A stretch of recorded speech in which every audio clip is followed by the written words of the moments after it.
we've pushed ourselves at every corner to innovate and craft the most signature Black Ops experience for our players. Movement has been a consistent area of focus and innovation for Call of Duty. And with Black Ops 6, we're redefining movement across the entire game. For the first time ever, players can sprint in any direction and move like a true Black Ops action hero with an entirely new global system we call Omni movement. This unlocks the ability to move like never before and seamlessly chain combat maneuvers like slide, dive, and our enhanced supine prone in full 360 degrees range of motion.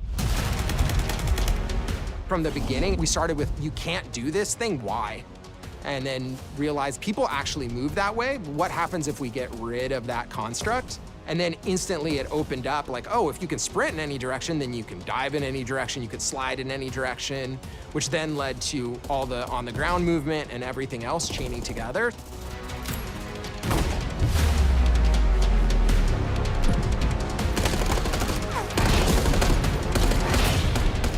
It's really been something that changes how you think and play the game, whether it's campaign, MP, or zombies. We truly believe that once you experience Omni movement, there's no going back.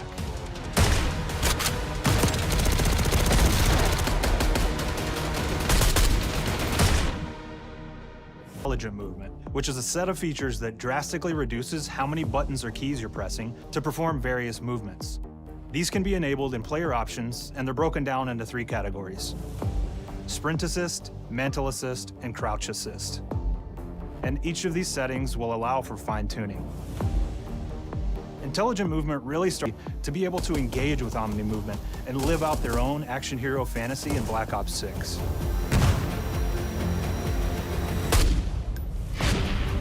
We looked at other genres like racing games, where they have these great assist settings that can be turned on and off.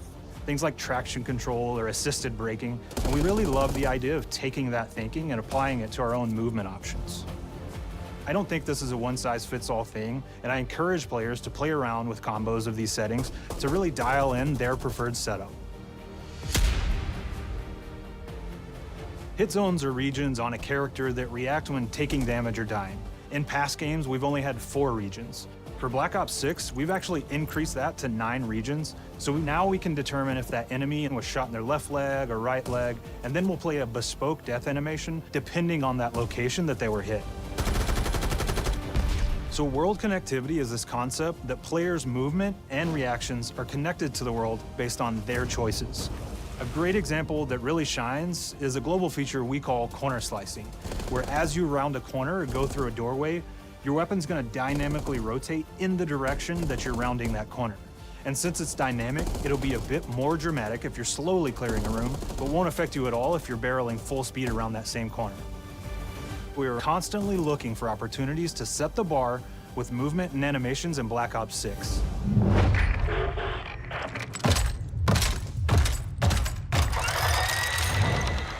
Take cover! To have special attention to the cuticles and make sure that they don't look like they're just freshly cut. There's dirt in between their nails, the oils on their palms as they're sweaty and running through situations that they're in. We're paying attention to every detail.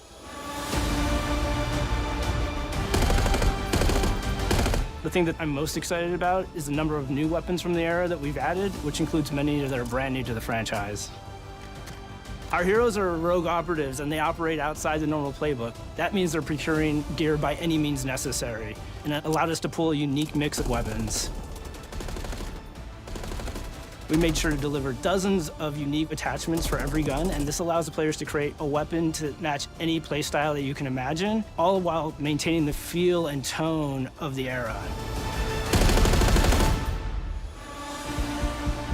In Black Ops 6, we really strive for striking that balance between real and hyper-real, but we want to ground our effects in realism. We find real-world reference so that we can match that motion, the weight, the timing, then riff off of that and create that hyper-real look that everybody has come to know and love from Call of Duty.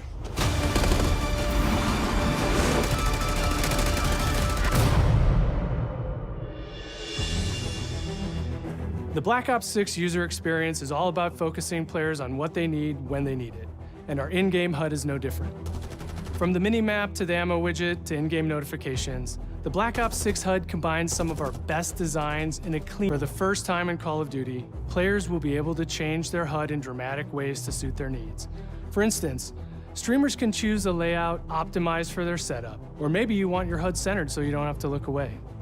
Want to play hardcore anywhere, or finally put the mini-map in the bottom left? Those are options as well.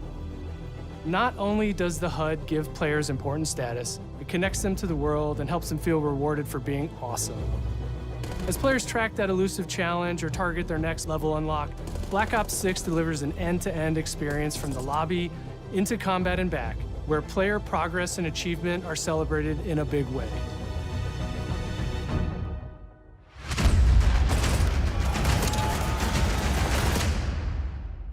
All right, we're all settled. Audio's good. Everybody's happy, Jeff. Lawrence Smith. Early on in Black Ops 6, we've pulled the best of the best from past Call of Duty prestige systems and are going bigger and more rewarding than ever. Players who reach max player level will have the choice to enter prestige, start fresh with relocked gear, and go through the leveling journey again. Black Ops 6 will have 10 prestiges, each with a valuable set of rewards to earn and equip to peacock your status. Players who make it through Prestige 10 aren't done. Instead, they'll graduate into Prestige Master with 1,000 additional levels to climb through and a classified reward to uncover for anyone dead. Of that signature Black Ops multiplayer experience, we focused on supporting 3 core playstyles for launch. Enforcers are the slayers who like to kill and stay on the move. Recon is all about intel and counter-intel play. And strategists are support players who throw their bodies at objectives for the win or focus on taking out enemy score streaks for the team.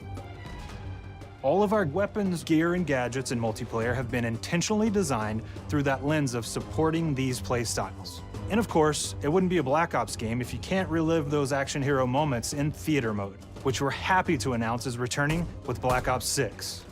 Now, I said we're only getting a taste of MP today, but of course that means you're gonna get some early details on maps. We're happy to announce that we will be launching with 16 all-new MP maps. We've got 12 core 6v6 and 4 strike maps, which can be played as 6v6 or 2v2. What do players like? What do we know that they want? So we're back to our classic 3-lane maps. We've got fast, frenetic experiences, and we have that balance with more medium size, like better for hardcore pacing, to keep the action flowing, but still have meaningful decisions for the player to make.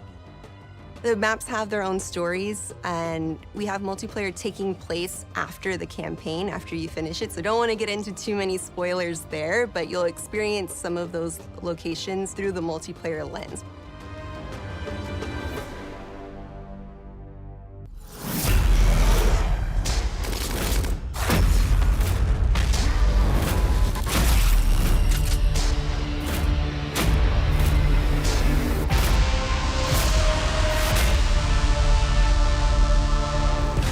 Round-based Zombies is back, and we're picking up the Dark Aether storyline where we left it.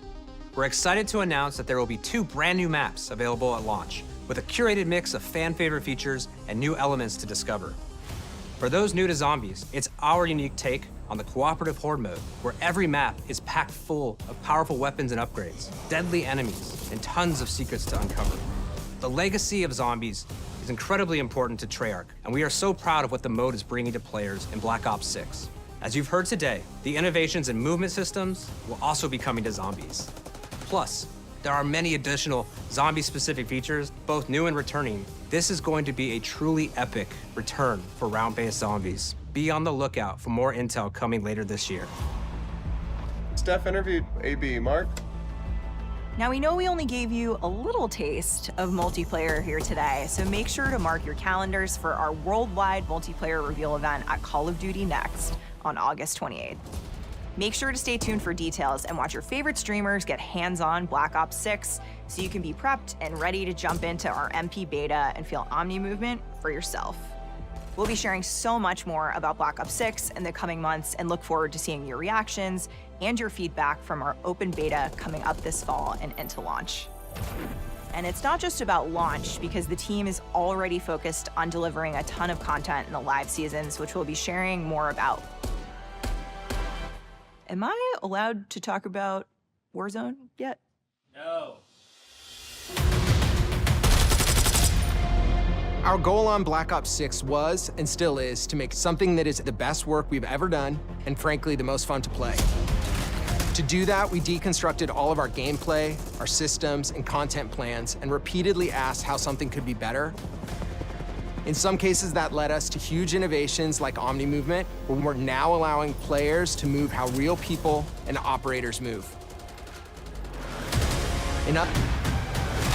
Multiplayer is a key ingredient in the DNA of Black Ops, and hopefully, in this sneak peek, it was clear that every single part of the MP game loop will be improved and better than ever, from movement, to shooting, to footsteps, to engagement systems, to death. And last but definitely not least, the triumphant return of round-based zombies. There is so much more to share across all 3 game modes before the game officially launches on October 25th. On behalf of the entire team, we can't wait for you to play Call of Duty Black Ops 6.